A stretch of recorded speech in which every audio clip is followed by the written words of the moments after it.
रजनी को बचपन से ही पेंटिंग का बहुत शौक था। वो हमेशा से ही पेंटर बनना चाहती थी, पर उसके माँ और पिताजी ने उसको कभी भी इस चीज के लिए सपोर्ट नहीं किया और उसकी शादी नीरव से हो गई। नीरव रजनी को बहुत प्यार करता था, पर रजनी हमेशा चुपचाप ही रहती। वो इस शादी से खुश नहीं थी। वो ये शादी नहीं करना चाहती थी। उसे तो हमेशा से पेंटर जो बनना था। अपने इस सपने को वो नहीं पूरा कर पाई, इसलिए वो हमेशा उदास रहती थी। रजनी, बहुत ही बढ़िया फिल्म लगी है, कल देखने चले? नहीं जी, कल मुझे बहुत काम है, मैं नहीं जा पाऊंगी।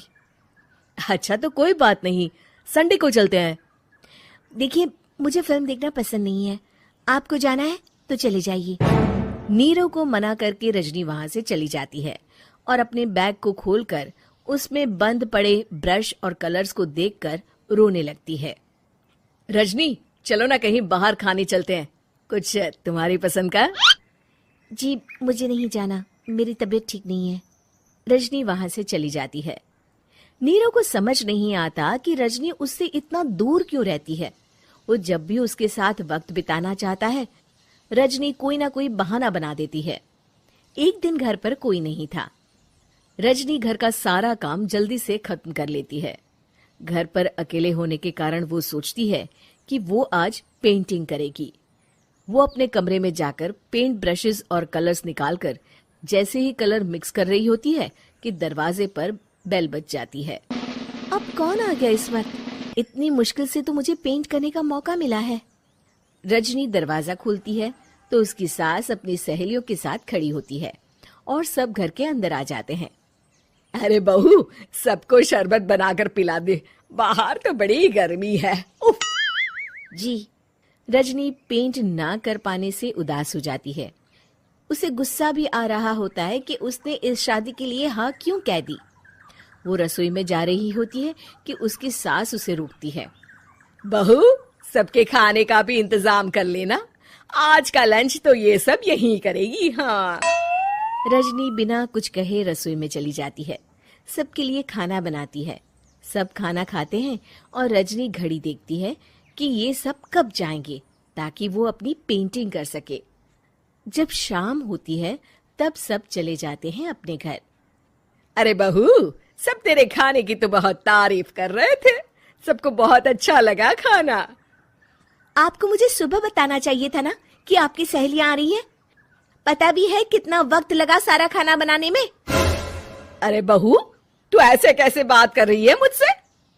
तो और कैसे बात करूं? मैं इस घर की कोई नौकरानी नहीं हूं कि इतना काम करूंगी। रजनी अपने कमरे में जाकर दरवाजा बंद कर लेती है। शाम को जब नीरव आता है तो उसकी माँ उसे पूरी घटना के बारे में बताती है। क्या? रजनी ने आपसे इस तरह बात की माँ? हाँ, और पता नहीं उसे क्या हो गया है, शाम से बाहर भी नहीं आई है। मैंने तो कई बार आवाज दी, खाना भी नहीं खाया उसने। तू ही बात करके देख ले बेटा। नीरव अपने कमरे का दरवाजा खटखटाता है।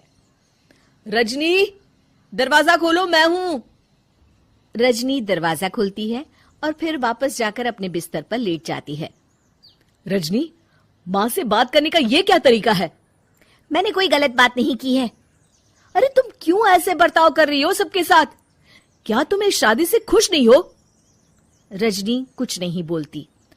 अरे बताओ मुझे रजनी, क्या ये शादी तुम्हारी मर्जी के खिलाफ हुई है? हाँ, मैं ये शादी कभी नहीं करना चाहती थी। तुमसे क्या, मैं किसी से भी शादी नहीं करना चाहती थी। रजनी रोने लगती है। चुप हो जाओ रजनी, बताओ मुझे, तुम क्यों नहीं करना चाहती थी शादी? रजनी बेड के नीचे से अपने पेंटिंग्स, कलर्स, ब्रश, पेपर्स निकालती है। इतने में उसकी सास भी कमरे में आ जाती है। ये देख रहे हो, ये थे मेरे सपने। मैं पेंटर बनना चाहती थी, पर माँ पापा ने कभी सपोर्ट नहीं किया और मेरी शादी करवा दी। मेरे सारे सपने टूट गए।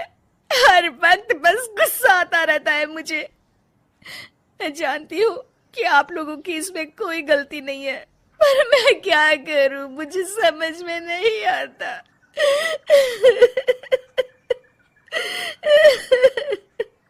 रजनी फूट फूट कर रोने लगती है। मुझे माफ कर दीजिए, आप दोनों के साथ मैं बहुत बुरा बर्ताव कर रही हूँ। अरे रजनी बेटा चुप हो जाओ तुम। नीरव पानी लेकर आता है। ये लो पानी पियो और शांत हो जाओ। रजनी पानी पीती है और उसकी सास पेंटिंग्स देख रही होती है। अरे नीरव, हमें तो पता ही नहीं था कि हमारी बहू कलाकार है। अरे कितनी अच्छी पेंटिंग्स बनाई है, देखो तो। ये वाली तो मैं अपने कमरे में ले जाऊंगी। आपको ये पेंटिंग्स अच्छी लगी? अच्छी नहीं, बहुत अच्छी लगी। और तुमने हमें बताया क्यों नहीं? तुम जब चाहे पेंटिंग कर सकती हो रजनी।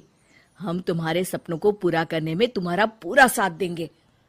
हाँ बेटा, हम कला की कद्र करते हैं। हम कलाकार तो नहीं, पर मुझे गर्व है कि मेरी बहू एक कलाकार है। रजनी, नीरव और सास तीनों हंस पड़ते हैं।